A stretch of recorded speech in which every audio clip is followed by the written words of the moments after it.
My boss's stepson is a Kevin to end all Kevins. By LazerManiac89. So just over a year ago I switched jobs and went to work for a guy, Bob, who is running a new/used aquarium shop. The shop was built onto his house, so as a result I've become pretty close with his family, including his 15-year-old stepson, who is the most Kevin person I've ever met. For the first couple months, I thought he was just a bit quirky and clumsy, but as I've come to know him more, I've discovered that he is a Kevin of the highest order. Now, I've known some dumb teenagers in my time. Hell, I used to be one. But this kid is just on another level.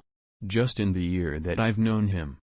He licked a lit match because he thought fire would taste like a flamin' hot Cheeto. He cannot climb a flight of stairs without tripping up them. This is a multiple times a day occurrence. He once dropped a bowl of cereal and milk, and rather than clean the mess with a towel, he soaked up the spill with his sock. A sock that was still on his foot. He then put on his shoes, went out to catch the bus, and went to school with a soaking wet milk sock. He went to the school nurse that day because he was convinced that his foot was bleeding and soaking through his sock. He wants to be the first pro-Trump rapper, and is currently pissed off at Kanye for stealing his idea. He's failing gym class. I have no idea how one fails gym class. He has broken more than 20 aquariums in the last year. When we buy used tanks, they need washed and leak tested before we resell them. Kevin sometimes does this to help out, but can't understand that when you wrap the hose around an aquarium, you can't just yank it free. For reference, I've been in the aquarium hobby for 12 years and I've broken 2. He's not allowed to clean tanks anymore. Bob was selling an older fairly good condition Cadillac that had been sitting in his driveway for a while. The day before the buyer came to pick it up, Kevin was mowing the yard and scraped the handle of the mower along the entire length of one side of the car. He likes to use Jew as an insult. When I called him out on it, I discovered that he thought that Jewish people didn't actually exist. He thought that they were an imaginary race of people that everyone pretended to hate. He played lacrosse on his school's team this summer, and got benched all season because he told the coach that he didn't need to run laps or go to practice. This is probably why he's failing gym class. He left in the morning like normal to go catch the bus. 3 hours later, he came back saying that he missed the bus, and he needed to be driven to school. The problem? It was Labor Day. There was no school. He stood at the bus stop for 3 hours on a day when there was no school. He eats absolutely everything in sight. If you leave food unattended for more than 10 seconds, it's gone. Bob went to Taco Bell and got food for the 4 of us. Kevin was left alone with it and ate his, mine, Bob's, and half of his mom's food before he realized that it probably wasn't all for him. When he found out that I'm a childhead, he bragged for a week about how he loved super spicy food too. He then tried a glob of my Exoresco, after I warned him repeatedly not to, and spent the next 2 hours crying and blaming me. We've been gradually remodeling the house when we're not working in the store. Kevin's bedroom was the first room we finished. He managed to put a hole in the wall on the first day he moved in. One day, completely out of the blue, he asked me, I know girls don't have a penis, but is there just like a hole beneath their belly button where a penis would be? Bob told Kevin to wash the truck one day earlier this year. Kevin thought he'd be helpful and wash out the fuel tank as well. With water. His school lets him rent a tablet for schoolwork. He got it taken away within a week because he was using it for porn. I assume he wanted to find out if girls had a hole where a penis should be. His parents signed him up for tutoring to help with his grades. Turns out, all the tutoring in the world won't help your grades if you never turn in your homework. He was under the impression that homework was optional. Also, he routinely falls asleep in class. He thought that fish were just very active plants. Yes, really. He managed to tip over and dump the contents of the trash can he was taking it out to the roadside to be picked up. Rather than pick up the mess, he just kicked it around and spread it out across the yard, in hopes that it would be less noticeable if the mess was less concentrated. I know there's more I'm forgetting and I'll edit this post as I remember them, or as Kevin gives me more material. I'll just leave you with this tidbit: Kevin starts driving in 3 months. May the gods have mercy on us all. Edit 1. To everyone wondering if Kevin has some kind of undiagnosed mental health issues, I suppose it's possible, but it seems more like just a severe lack of common sense than anything else. I've never met his biological dad, but from what I've learned from his mom, he's one of those people who is habitually unemployed, yet spends all day bitching about how immigrants and minorities are a drain on society. I'm hoping Kevin will eventually grow out of his Kevinness and not follow in his dad's footsteps. Edit 2nd of November 10, 2018, a couple more. One just happened this week, the other apparently happened a couple months ago and Bob just told me about it. Kevin decided he was going to practice his blacksmithing by removing the leaf catcher bag from the lawnmower and bending the shit out of the metal frame. He then realized after the fact that he was probably going to get in trouble for ruining the leaf catcher, so he decided to burn the bag and throw the frame in the trash. Bob found out, of course, and Kevin has spent the last week complaining about how tedious it is to manually rake the leaves out of the yard. Kevin discovered that you can take things apart with a screwdriver, and decided to disassemble the blender with his newfound knowledge. He took the entire thing apart and had no idea how to put it back together again, so he left the pieces all over the counter. When his parents asked him why he did it, he first denied that it was him, and then claimed that the blender just randomly fell apart for no reason. Edit 3rd of April 12, 2019, since this is getting a bit of attention today, here's an update on how Kevin's 2019 has been so far. Kevin has not started driving yet, and he likely won't for at least another year. Bob bought him an old Jeep that needed repairs before it was drivable, and Kevin managed to knock one of the side mirrors off with his bicycle. I have no idea how. Kevin has decided to start writing a fantasy novel, and in a moment of weakness, I volunteered to be his beta reader. He then told me that it's going to be an erotic orc fiction with swords. He was making a grilled cheese sandwich and decided to experiment and put peanut butter on it. He burned the peanut butter, set off the smoke alarm, ate half of it, gagged, threw it in the trash, then dug it out of the trash and ate the rest. He isn't allowed to have a cell phone because he is still failing a number of classes and he is too easily distracted by technology. So he's been going to Walmart and buying the cheapest phone they have and hiding it from his parents. The problem is that he hides it in his pocket and doesn't know how to silence ringtones. He's had at least 3 phones taken away from him. He got a blunt from one of his friends at school, smoked it, and then told his parents that the smell was his new cologne. I fired Kevin after one day of amazing stupidity by LazerMoonCentaur. Originally posted on r/askreddit and someone suggested I post it here. Probably one of the stupidest people I've ever met. He was a 26 years old male and turned up an hour and a half late the first day. He was brought in by his mom, which I thought was kinda odd for a grown man. I let that slide, but then things just got worse. It was a small roadside cafe/eatery, so I thought I'd get him started on small duties to ease him into the way of the place. I asked him to put new toilet paper in the toilets. A minute or so later I hear him yelling, "Oop, it won't fit on the toilet roll holder." I'm like, what? That's a pretty simple thing. He calls out again, so I tell him to bring it to me so I can show him. He's carrying a roll of paper towel. It's almost 3 times the length of the TP holder. "Kevin," I say, "that is paper towel." "No, it's not." "Yes, it is. Have you ever seen toilet paper that big in your life?" No.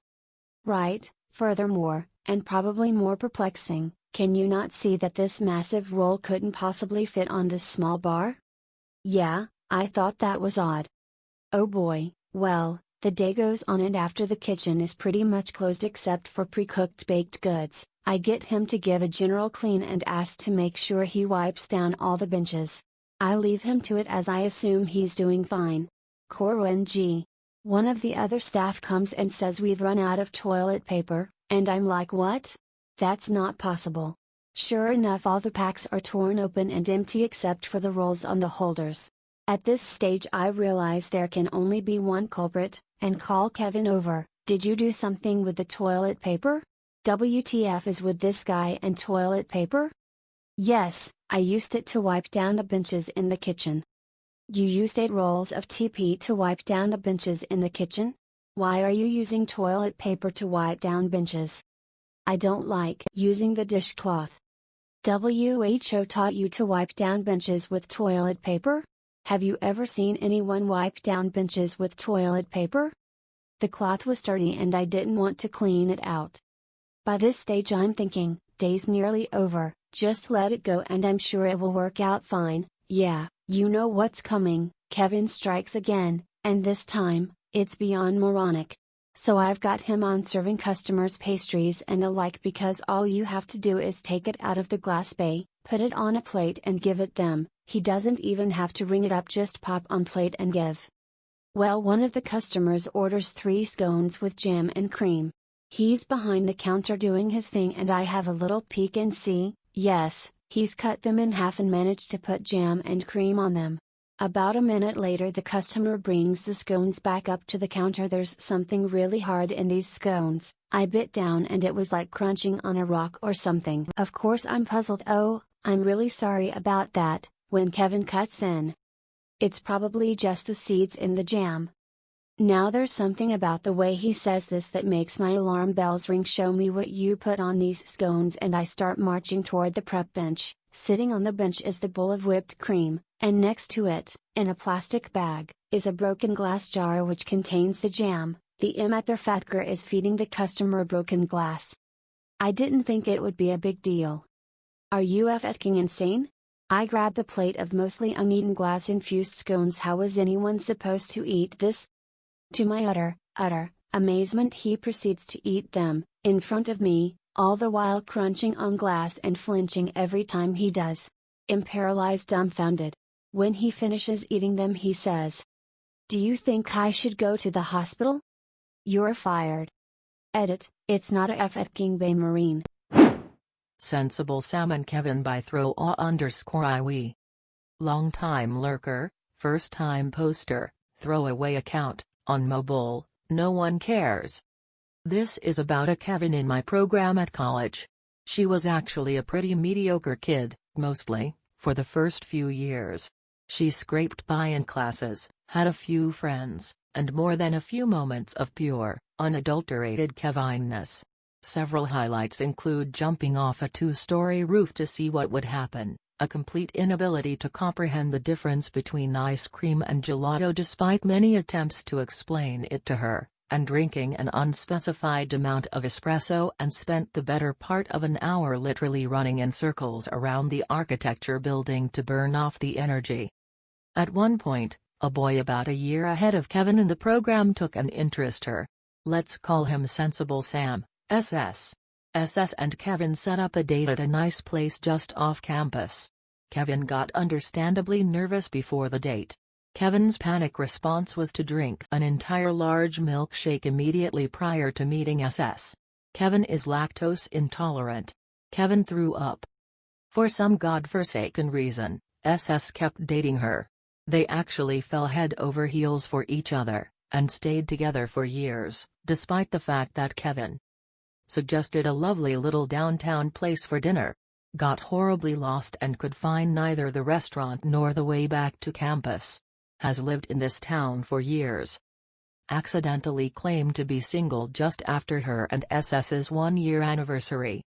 Decided the minor side effects of her morning ADHD meds were not worth dealing with all day, so she started taking them at night. Her ADHD meds are effective for about 6 hours after being taken.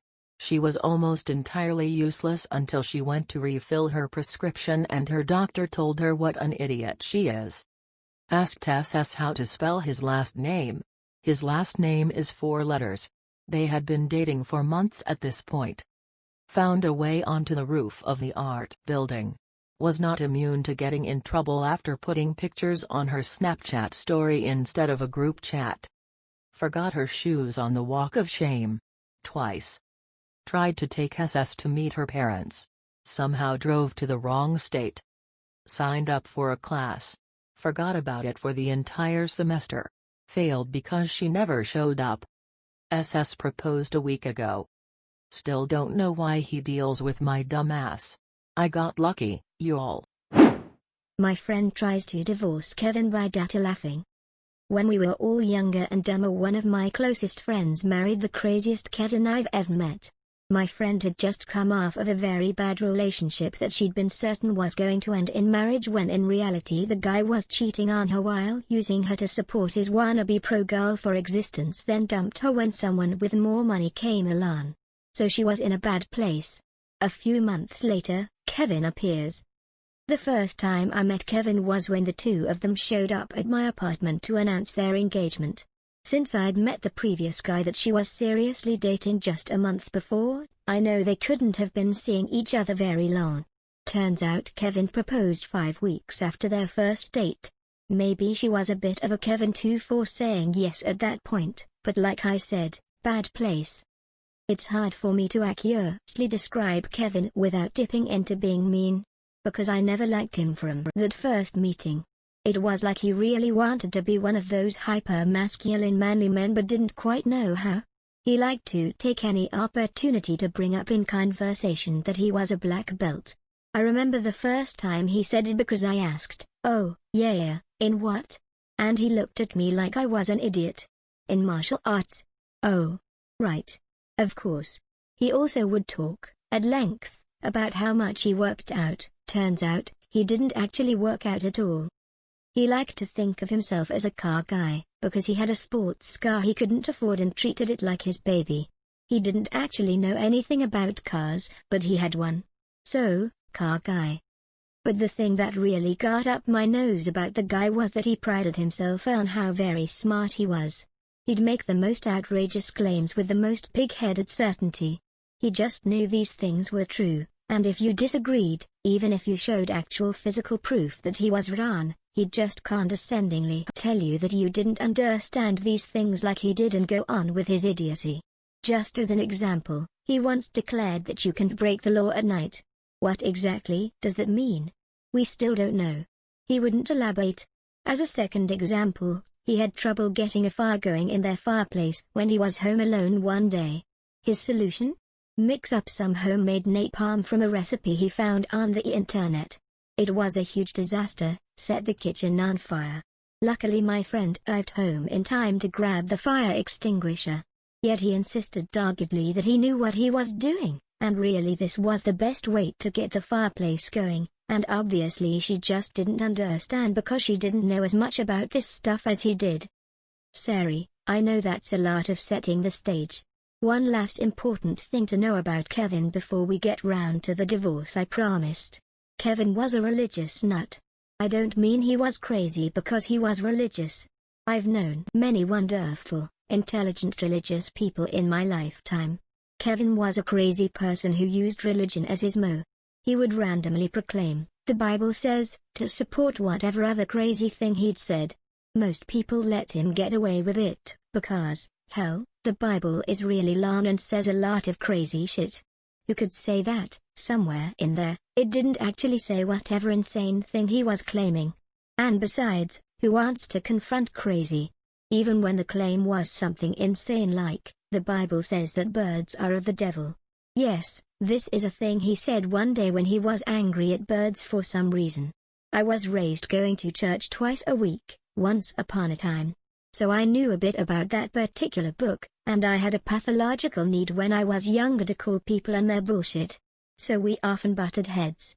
Unsurprisingly, when confronted, Kevin could never actually tell you where in the Bible it said you shouldn't take the first slice of pizza. Yep, he said that too, but it didn't decrease his certainty that it was in there. So, as anyone but the two of them could have predicted, the marriage didn't last. He became increasingly erratic, forbidding her from speaking to friends including me, because the Bible says so. Hitting her, because the Bible says she has to do whatever he says and that he's allowed to beat her if she doesn't, stuff like that. So she left, and here is where the wackiest Kevin-ing begins. She gets a lawyer to initiate divorce proceedings, and the first thing that comes up is the house. They bought the house from his parents. More precisely, she bought the house from his parents. He had terrible credit. As a result, his name wasn't on anything related to the house. He also had no job.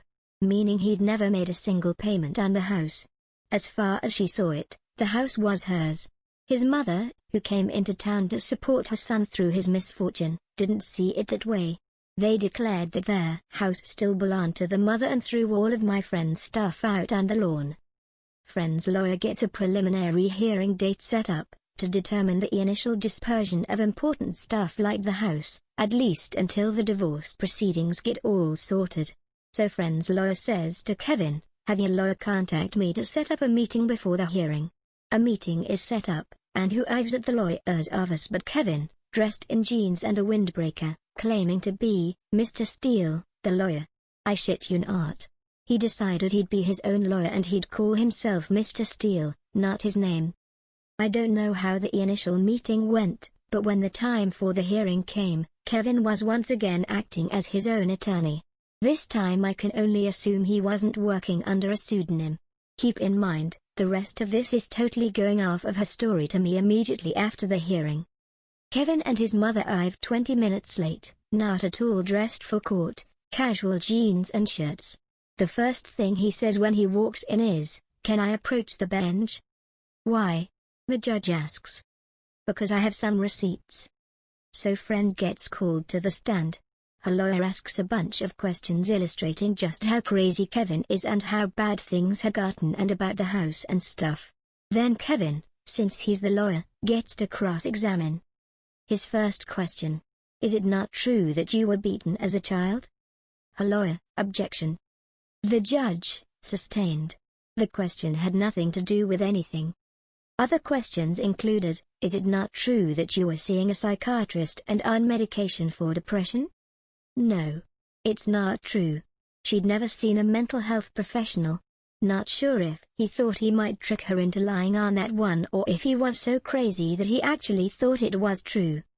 He asked a bunch of other ridiculous questions, which her lawyer let him ask because they were completely out of nowhere and just helped prove to the judge how nuts he was. Then he takes the stand.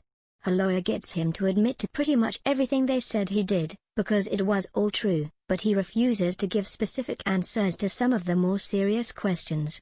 Not no. Just doesn't want to give specifics. Then he gets to make a statement. His statement is how he doesn't want a divorce and also she was abusive to him, such as pinching him once when they were on the highway. Also, the Bible says that she's his wife. So she has to do whatever he wants, and that divorce is bad. How can the judge make them get a divorce when the Bible says not to? Apparently he went on in this vein for a while. She just gave me a couple of the highlights. Needless to say, the initial hearing did not go his way. She ended up getting the house in the short term and a protective order against him after he admitted in court to his violence against her. The Bible says it's okay, though. After this he dragged his feet at every point of the process. For more than 6 months he wouldn't show up to things or would refuse to sign things until the last possible moment. He moved to a different city and apparently joined the Army Reserve. When friend found out about this, her lawyer contacted someone there to point out that he wasn't allowed to be owned weapons or something like that because of the protective order. Legal stuff that's over my head. The lawyer even contacted him and offered to drop the protective order so he could stay in if he just agreed to finish the divorce proceedings in a timely manner. Kevin refused. In the end, he got pretty much nothing and quietly disappeared. Kevin snapped his fucking MacBook in two by somewhere out in space. I've posted about this particular Kevin before here, if you want to get a feel for how clueless he is in general. This post covers an event that just happened yesterday. So, rewind about 24 hours. I'm in the student common room, studying for my upcoming chem quiz. Kevin is sitting across the table from me, watching YouTube, without headphones, of course. Now, my laptop is a convertible. You can tilt the screen 360 degrees, allowing you to switch between laptop, tablet, and the sort of intermediate tablet with stand zone. Since I'm doing Quizlet flashcards, I swing it around so it's in tablet with stand form and start tapping away. Kevin, in the meantime, has taken sudden and significant interest in this feature of my laptop. Out of the corner of my eye, I see him experimentally pushing the screen of his MacBook Pro, the newest model I believe, back. I say to myself, he'll realize his doesn't convert. But nope. Kevin dramatically swoops his MacBook off the table and fucking yanks his screen back with all his strength. Unsurprisingly, the hinge snaps, and takes some cables inside with it. The screen is now an unusable, garbled mess, and is swinging back and forth limply. Kevin slowly realizes what he's done, and then proceeds to yeet his broken brand new MacBook across the room, where it smashes into the wall and turns off for good. The best part about this is that he came into school today with a new MacBook. His parents got him a new one immediately. God help this kid in the real world. Kevin is not the father. I know it. You know it. Kevin doesn't get it. By StoriesAboutKevin. If you'll read my previous post down here, I had a high school friend who wasn't the brightest crayon in the box. The story ended with him living with his heroin-addicted girlfriend, who's pregnant with his child. That's what I thought.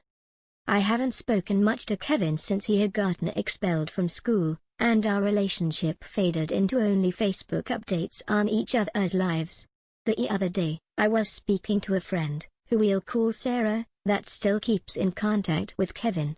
He got brought up in conversation, mostly laughing about the ridiculous things he did in school, and then I asked about what he was up to. Now, here's something I didn't mention in my original post. Back in high school, Kevin vowed himself to celibacy. He didn't want to have sex before marriage.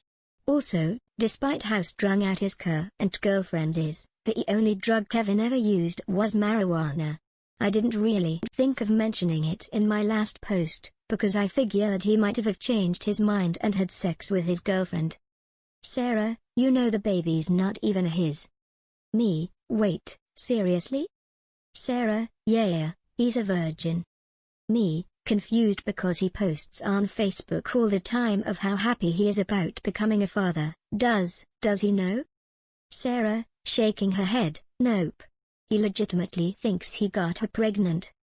Sarah let me have a moment, just to see the astonishment on my face. She went on to tell me that when Kevin first told her his girlfriend was pregnant, she asked him when did he start having sex. Kevin said he never did, however, they do perform oral. Kevin believes that when his girlfriend swallowed, it impregnated her with his child. Sarah and a few others try to explain to him that's not how it works, but he's either just love-struck or just Kevin. There has been speculation that the true father is a guy who graduated a few years before us. He is black. Kevin is white. His girlfriend is white. She's about 4 months pregnant. I'll update you in a few months. Update. Wow, you'll really want the update. Thankfully I have one. I wanted to make sure I got all my facts straight before writing this. Kevin and I have spoken a little bit, but we're not as close as we were in school, and he's a sweet guy, so I wanted to word this so I'm not completely downgrading him. He's a very sweet person and I genuinely feel bad for him.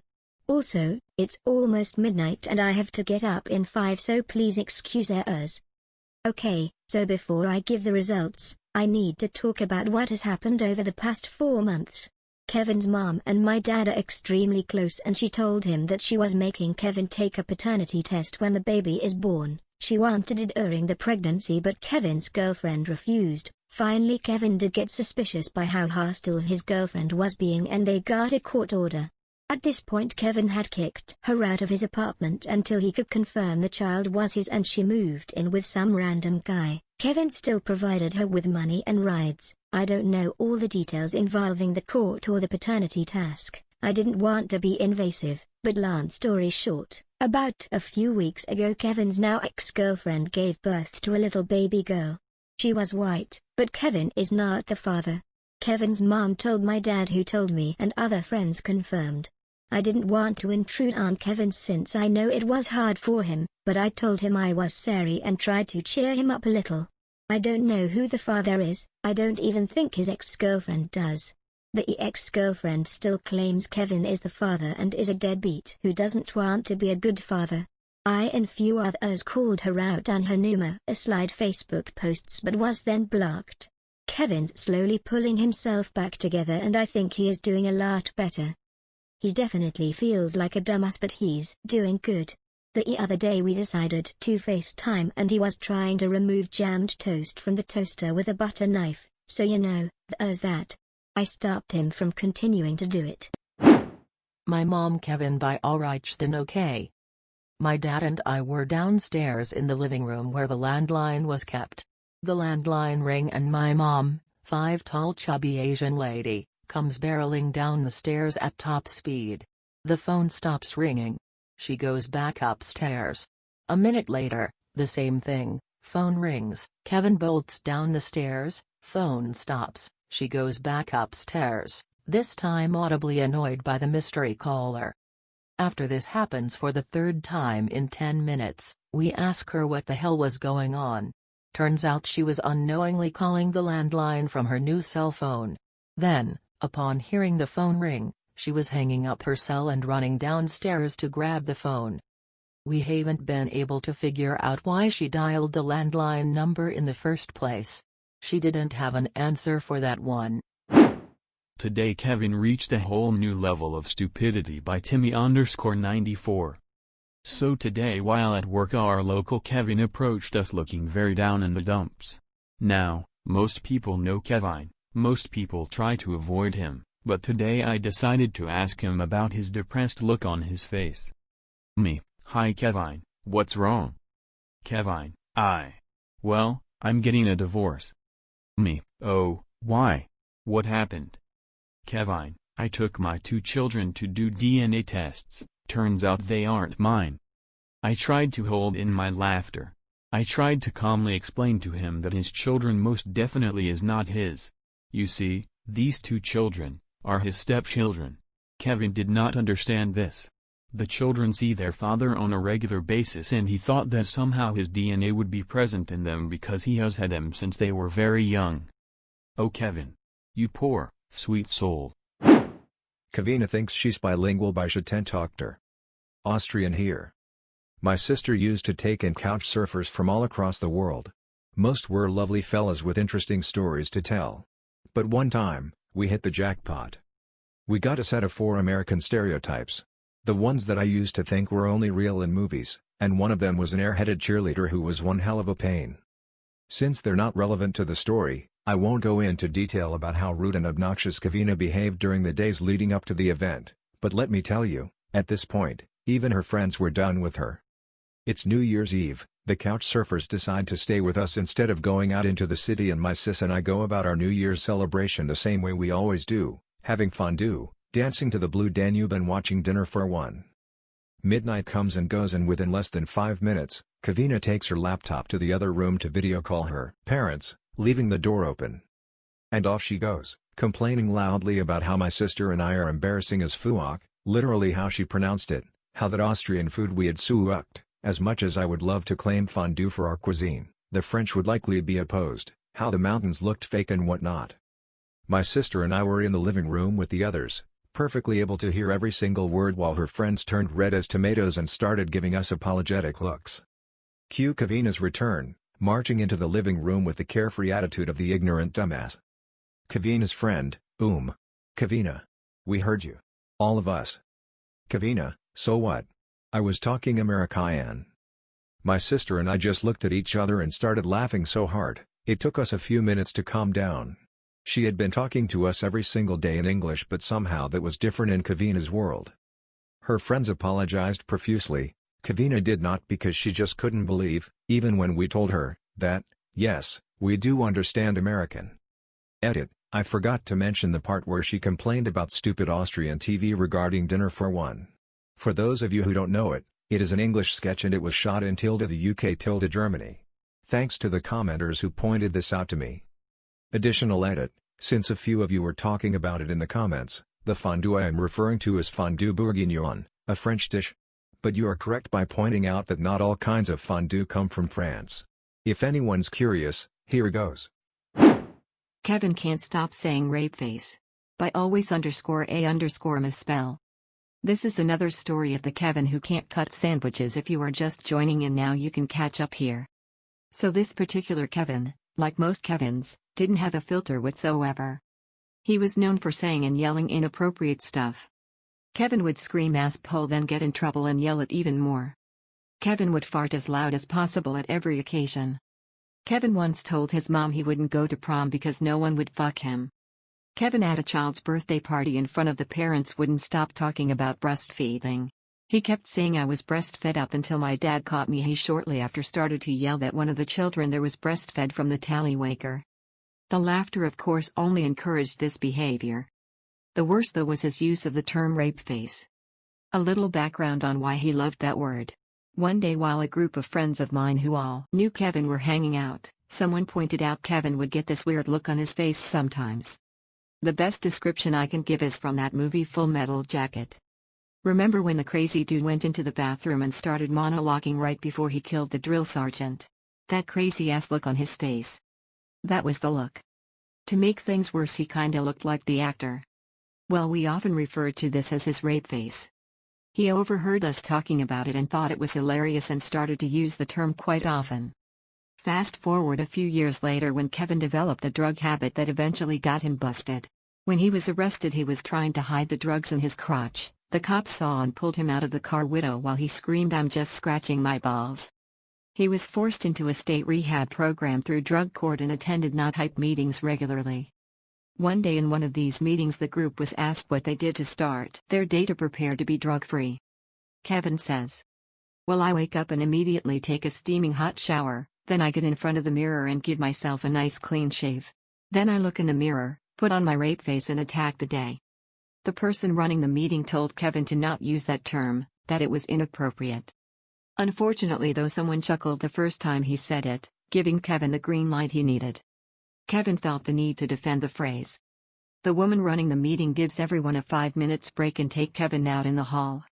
She explains to Kevin the extent on why saying that is inappropriate.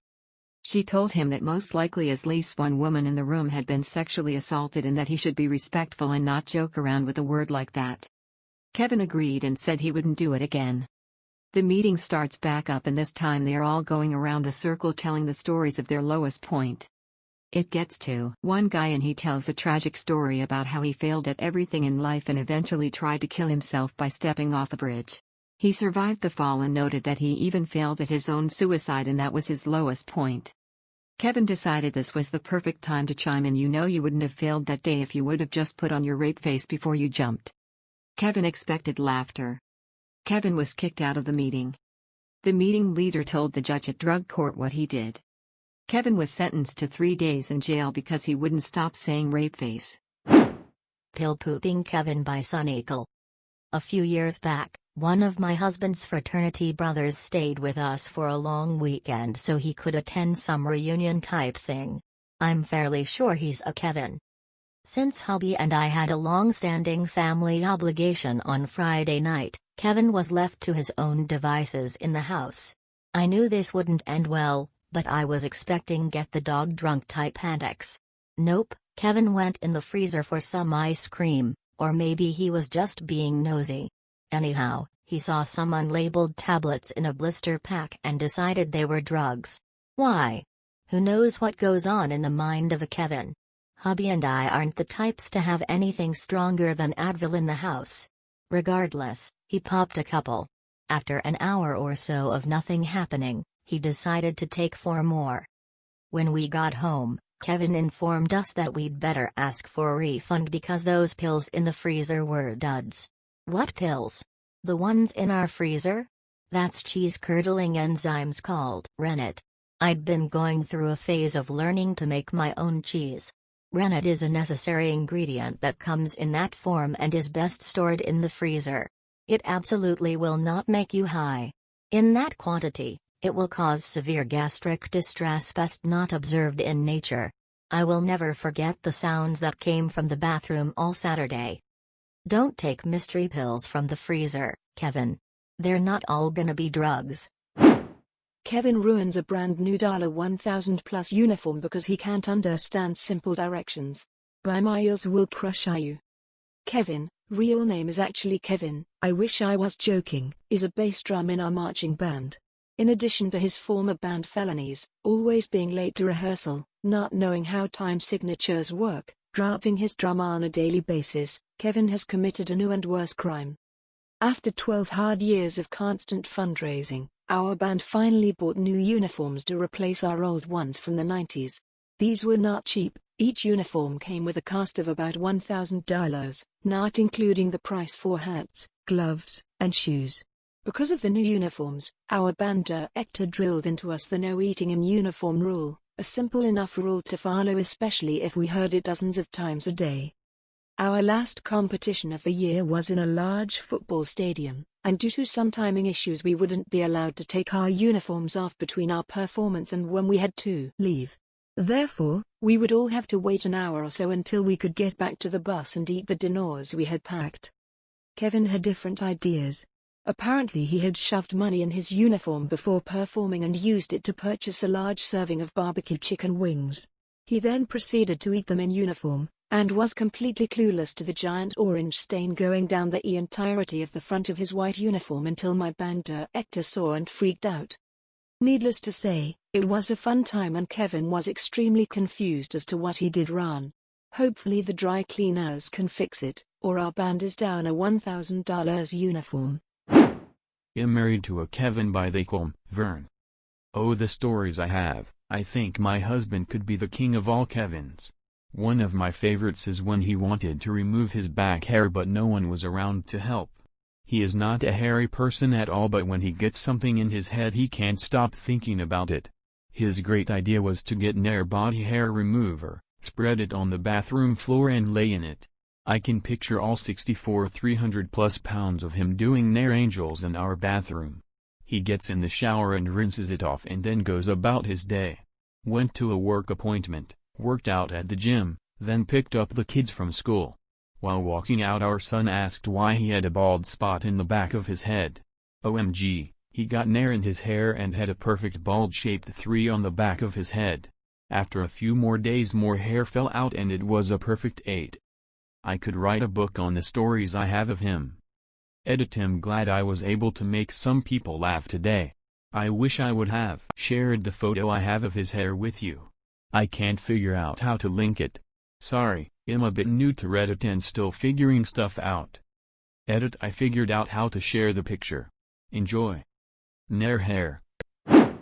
Kevin participates in sex ed by Mama Bear 371.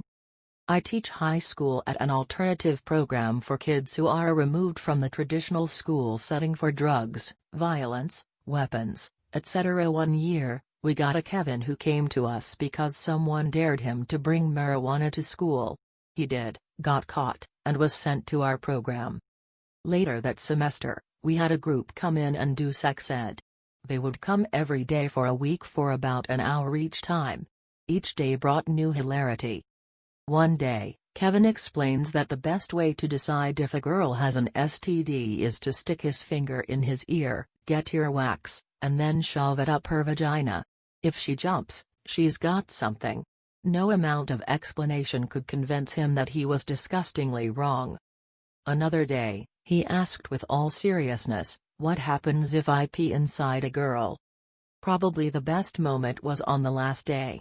The presenters would bring in a wooden demonstrator, called Woody, for students to practice condom skills. Kevin was not paying attention this day. No high school student ever wants to be the first one to put the condom on the Woody, so the presenters asked Kevin if he would be willing to demonstrate. Without any hesitation, he agreed, stood up, and began to unzip his pants. Kevin had assumed he would be the Woody and apparently had no problem with this scenario in a room full of people. Kevina uses household bleach to dye hair. Hair melts by Coppoker 666. So Kevina was one of my best friends growing up. More due to proximity, as she was the nearest neighbor my age. Sweet and funny, Kevina was also not the brightest bulb. When Kevina was born, she had blonde hair. Naturally, it darkened with age. Kevina hated that, so she tried sun-in. Her hair turned tangerine blonde. She hated that even more. So I suggested she bleach her hair, as in hair dye. I probably should have been more specific, in retrospect. However, most 13-year-olds don't need to be told that there is, in fact, a difference between hair dye bleach and household bleach. Kevina was excited. Said she was going to do it that night and go super blonde. I was relieved and excited for her, as I thought I was about to finally hear the end of the seemingly never-ending hair saga. I went over to her house the next day. There were tears in Kevina's eyes, as her mom was cutting off her hair in uneven clumps. Bright blonde bits were strewn across the floor, like some weird, broken halo. My mind was racing, struggling to figure out what led us here. Did Kevina use too much dye? Leave it on too long? Forgot to wash out the sun in and some weird reaction occurred? I asked Kevina if she was okay and what happened. Through a mix of what was now streams of snot and those kind of tears you only get from ugly crying, she said, I did what you said. I used bleach. And now my hair is ruined. While Kevina glared at me balefully, the pit of my stomach dropped from a mix of guilt and fear. Guilt that it apparently destroyed my best friend's hair, and fear that Kevina couldn't handle this existential hair crisis, as she was already super self-conscious about her looks. As she continued to glare at me from under patches of hair that increasingly looked like a 3-year-old's efforts of cutting Barbie's hair, I struggled with what to say. Finally, I stammeringly mumbled in front of Kevina's mom, "I'm so sorry, Kevina and Mrs. Kevina. I didn't think this would happen." Now, they were both glaring at me. Great. There was a long pause as my mind raced about what could have gone wrong. I bleached my hair all the time and it never looked like this. What could have gone wrong? Was it the brand? After what seemed like hours of watching Kevina in absolute misery and just wanting to hug away my best friend's tears, I asked Kevina, "I'm just so sorry. Maybe it was the brand or something? What brand did you use?" "Clorox," Kevina replied. House Rules When Your Roommate is a Kevin. By ArcadiaRhodes. Back in the 90s I lived with a Kevin. He was a great guy, but I ended up having to establish some unique house rules because of him. No baking citrus fruit. One day I came home and could smell something burning. I looked at the oven and it was set to 450 F. I looked inside. In the oven was a cookie sheet. On this cookie sheet were several whole lemons and limes that had swollen to the size of grapefruits. I called to Kevin, who was lounging on the sofa, and asked in confusion, "Why is there citrus fruit in the oven?" This was the response: "I was watching Martha Stewart make potpourri and I decided that I wanted to make it." Now, Martha had apparently sliced up the fruit, laid it out on the cookie sheet and put it in the oven at the lowest temp to slowly dry out. Kevin had attempted this, grown impatient and raised the temperature. The resultant caramelized, burnt discs ended up discarded. For attempt number 2, he had placed them in the oven whole. Had I not interfered, his plan had been to slice them up once they were hot. When I explained that the process was meant to dry the fruit, not cook it, he removed them from the oven in defeat. The fruit had swollen as the juices inside heated up. I watched as Kevin proceeded to spear the fruit with a fork, spraying searing hot acid all over himself. No pledging the floor. I arrived home starving and proceeded to prepare a snack of cheese and crackers on a plate. I proceeded to attempt to carry this plate into the living room. Attempt. We lived in an apartment with parquet floors. We had no area rugs. I am not, by nature, a clumsy person, so imagine my surprise when I completely wiped out between the sofa and coffee table. While I was lying there, covered in broken crackers, I couldn't help but notice the distinct smell of lemon furniture polish. This was odd, because there was no wood furniture in the room. Kevin arrived home a while later and I was compelled to ask, "Did you pledge the floor?" He grinned and informed me that since it makes furniture so shiny, it would be perfect for the wood floor. No hiding coffee in the furniture. Never, in the entire time we lived together, did I ever see Kevin consume coffee that didn't come in a paper cup. We didn't own a coffee maker of any kind. Because of this, I found it odd when I could smell rancid coffee in the living room. I looked around for an abandoned cup but couldn't find anything. Finally the mystery of the smell got too much and I decided to go hunting. There was an empty ceramic vase on the coffee table, and for some inexplicable reason, it was full of whole coffee beans. I took it to the kitchen and then went back to my TV show. Why can I still smell coffee? I start examining the sofa. All along the piped edge of the back cushions, I found a row of individual beans. I confronted him later that evening. He told me that he found old beans in the back of the fridge and thought they'd smell good. He also said that he debated putting them in the vents but couldn't find a way to make them stay. I have more stories, but some are NSFW. I work with a female Kevin by the TheYoungWan. There is no other way to describe this woman. Just a snippet of the Kevinisms. She has been written sick since Sept 16th. In this time she has driven herself to the hospital with a 40 temperature. Let us remember that basal body temp is 37, 39 is classed as a fever, and at 41 or 42 your organs shut down. She blacked out on the autobahn, you know, that place where cars drive at whatever speed they see fit, and crashed. Last night, she choked, couldn't breathe, and turned blue. Her mother had to come into her room to try and save her. She only decided to seek medical attention this morning. I live in Germany, but I'm a native English speaker. On our first day, we were talking about languages. I asked if she could speak anything other than German. She said no. Odd, as lots of Germans our age. She's 2 years younger than me, I'm late 20s, have at least school-level English, but whatever. She then had a phone conversation with her mother in perfect Arabic. She couldn't discern that German and Arabic are different languages. Asked me what working visa I had to get to live in Germany and if it was hard to get it. I am an Irish citizen. We have freedom of movement with the EU, of which Germany is also a member. She was entirely unaware of this. This woman is harmless, but one day is going to unintentionally cause her own death. Angry Kevin is finally gone. By BoredsohereIam. Kevin worked with a small rotating group of people. Slowly but surely, he Kevined his way through each of them by being dumb and angry about it. Kevin's 35, the first co-worker's barely 17, sweet girl and a very hard worker. Everyone is protective over her, even though she's pretty tough and probably doesn't need it. Kevin repeatedly asked her out to eat, making it a point it wasn't a date yet also saying it would just be the two of them. Creepy Kevin. He didn't take her polite rejections, didn't take her flatly saying no, then finally got mad and confused when she went off on him. The manager had a long talk with him, and he lost hours since he refused to work with her and not be a creep. Second co-worker is an older guy, 60 or so. Deaf as a bat, edit, deaf as a post, my bad, bats are blind not deaf, needs some serious hearing aids to function. Really cool guy.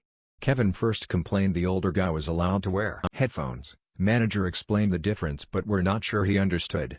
Then, Kevin kept turning down the volume on the monitors, which are vital for older guy's job and nothing to do with Kevin's, because he should be able to hear fine with robot ears. Ended by older guy who turned the volume up to full blast and hid the remote. Kevin didn't think to use the controls on the monitor itself. Older guy requested not to work with Kevin, and after a sit-down with HR and Kevin not budging on robot ears, Kevin lost even more hours. We're convinced they didn't fire him then because they thought he was so dumb he must be disabled. Nope, just a Kevin. Third coworker is a young woman, who took exactly %0 of Kevin's shit from day one. He continually talked bad about the coworker 1, and coworker 3 continually defended her calling him a pedo. Story goes that Kevin grabbed her ass, she decked him in the face, and his defense was that there was a spider on her and he was trying to save her. HR suspended him, investigated, but apparently coworker 3 dropped it saying the hit to his face and ego should be enough. They reluctantly let him back but yet again, less hours. Finally, manager. During this time we had a boss leave, so many people got to move up a position or two. Manager had been there for years and was the obvious choice for the manager position. Kevin complained, saying she wasn't a people person like he was. Like the pedo robot-eared spider butt wonder was. He spent his time trying to sabotage her, in the weirdest ways possible. Moved stuff and blamed it on her, right in front of the cameras. She was the only person he could work with due to past issues, and continually complained about having to work with her. Made her explain basic aspects of the job to him, stuff has been doing the whole time has been there, then would mess it up blaming her for not training him right. Ate others' lunches, left the containers in her office. One lunch included something manager is allergic to, not deadly allergic but still not something to mess with. At the sight of that container in her trash she went directly to HR, who had been keeping an eye on him, then filed a complaint about the lunch thefts and possible poisoning attempt, since she was known to be allergic to the thing in the container and it had been left open in her trash. This was enough to fire him, but before the investigation was done he put the allergen in her food, watched her eat it, then congratulated himself on catching her in a lie when she only broke out in hives and didn't die. Fired, charges pressed with the police, was escorted off the property within a half an hour. He was mad, saying they had no evidence, because he had made sure to stay off the cameras. Police escort responded, "No you didn't, but thank you for the confession." A Kevin and his wife try to walk into a cafe. By Suspiciously Robotic. A couple years ago, I worked at a cafe, and met my fair share of interesting people, but this couple takes the cake when it comes to sheer stupidity. For some quick context, the main entrance to the cafe is a door you just have to pull in order to open. I was cleaning up the coffee machine after I had made a cup for a customer when I looked out the glass wall to see a man and a woman approach the cafe. The woman tries to push open the door. It doesn't work. I figure she just did that classic thing where you're not sure which way the door opens and just tries pushing first, since it requires less effort than pulling, so I don't think much of it, and just get ready for when they enter. She pushes the door again. Okay. Maybe she figured the door was just stuck. I mean, that happens every now and then, right? I'm about to go help when I see a man walk past her with that I got this look on his face. He confidently places his hand on the handle and he pushes. He looks genuinely surprised, and tries again, and again, and again. Each time, he gets more forceful, at one point slamming his shoulder against the glass door. The two are so preoccupied with this door that they don't even notice me staring dumbfounded at them the whole time, other than being, helpful. Eventually, I figure that if I don't help, they'll either leave or break the door, so I push myself from the counter to go there and help them. That's when they spot an open sliding door on the other side of the cafe, leading to the outside tables, which are very popular at that time of the year, despite there being too many tables for the tiny, cramped area we have them in, and decide to go around and squeeze past all the guests sitting there and enjoying their meals. When they finally made it through, it's as if the stars and planets aligned perfectly. They look towards the main entrance to see an old man approach, place a hand on the handle, and pulling the door open with no effort. It had been an absolutely uneventful day up until that point, so I had to ask a co-worker who didn't witness this to handle them, and I just walked into the back to laugh. Miss Kevin invents this one weird trick to outwit the bank. By Scream-and-Gobble. Long ago, in his unwise youth, my husband dated Miss Kevin. Miss Kevin had a job which had required a certain level of education. She had stable employment, a modest but nice apartment, and a decent car. It was time to reward herself for her success. What she wanted, no, deserved, was a brand new car. Granted, it was the 1970s, when car prices were lower, but it was early in her career and she had no savings for a down payment, not to mention she already had a perfectly serviceable car. Several people, including my husband, gave her an explanation of depreciation and how new cars lose value very quickly, but Miss Kevin wasn't having it.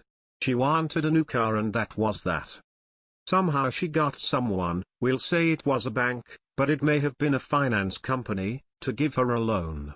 Due to the lack of a reasonable down payment and probably her own inept negotiating skills, the monthly payment was rather high and just barely doable, provided she scrimped on things like groceries and heat. She struggled along stubbornly for a few months, but then was hit with a rent increase. It wasn't much of an increase, but she had absolutely no cushion. Moving wasn't a good option because that would bring other expenses. She asked her dad to give her a loan to make her car payment.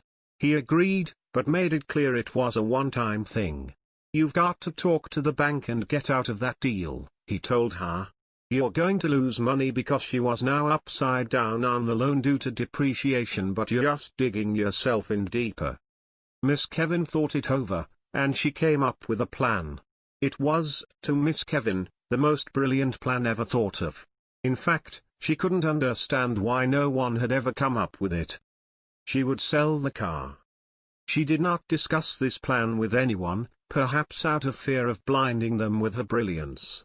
She was in a hurry to be rid of it, so she advertised it at far below book value. Her ad was answered by someone who was even more Kevinly than her, and this person did not question why there was no title. Miss Kevin brushed her hands together in a "that's done" motion, used the money from the sale of the car to buy a much more modest replacement, and proceeded to move on with life. Pretty soon the bank called, reminding her she hadn't made her car payment.